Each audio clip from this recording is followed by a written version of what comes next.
gonna get right into it, so let's talk about it. We got like some family that's been hanging out with us the entire night. We're gonna slide and get a couple of questions from the family. We're gonna come back to LaRoyce, we're gonna hear Dave, and then we got one wrap-up question for all of us. Sound good? Sound good. Hey, family. So, my question is about those that have contracted the virus. What are the likelihood of them getting it again? That's a good question, and one of the common questions that come up. So, essentially, with the two, Moderna and Pfizer, you get the vaccine twice, right? You get it one time, and then you get it a month later. And 2 weeks after that second shot, you have a 95% efficacy, which means 95% chance that you won't contract the virus, but there's still a 5% chance that you might contract the virus. Now, people are like, why would I take a vaccine if I'm still going to get the virus? If you do take the vaccine, you are more likely to have a softer response. So, say you are elderly and you are vaccinated and you have end-stage renal disease.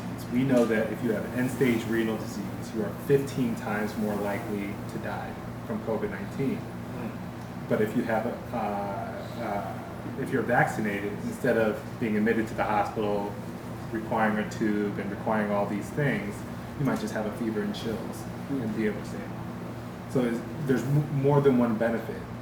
And the other benefit is that it's harder to pass that virus to somebody else, right? So the vaccine not only protects you from not getting the virus, it also protects you from having a very, very, very difficult course in the hospital. And it also improves your ability to not spread the virus yourself. So, If you're vaccinated. But I don't know if I really got to your point. There's a small chance that you can get reinfected, and then early on, it's relatively rare. We saw a couple of cases where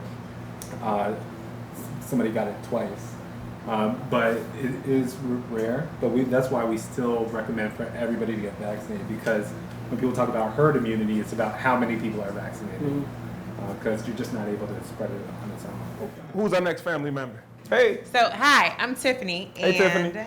I've chosen to get vaccinated. It was a couple months ago, and I had COVID back in January, so I feel like I'm real good now. I'm out here. But my question is for some of my friends we're all of childbearing age. Some have children already and want more, or some haven't had children at all. And there's a lot of hesitation in that group as well, as far as like, does this impact fertility? Does it impact like pregnancy, giving birth to a baby, and so that's one of the things I've noticed. So what are y'all telling people about that? Sure, no. In short, get vaccinated. But in full disclosure, my wife is pregnant. She got her vaccination during that time.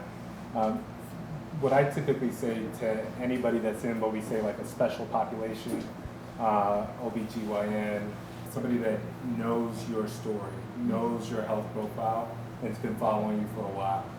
But the American College of Obstetrics and Gynecology has recommended that if you are pregnant, you should definitely get vaccinated.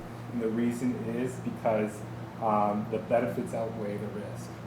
They found that if you are pregnant and you do get COVID-19, you have a very difficult course compared to those that don't. So if you get vaccinated, you're able to protect yourself more as well as protect your baby.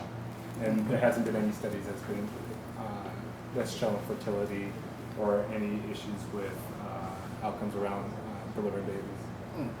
We got another family member? Anybody else? Okay, my name is Terrence. My question is related to just viruses in general. We learned for so many years like there are no cures for viruses, and that viruses perform differently in our bodies. And you see, we've been fighting HIV since like the late 70s, early 80s, and we still don't have a vaccination for AIDS. I know they have some pills you can take.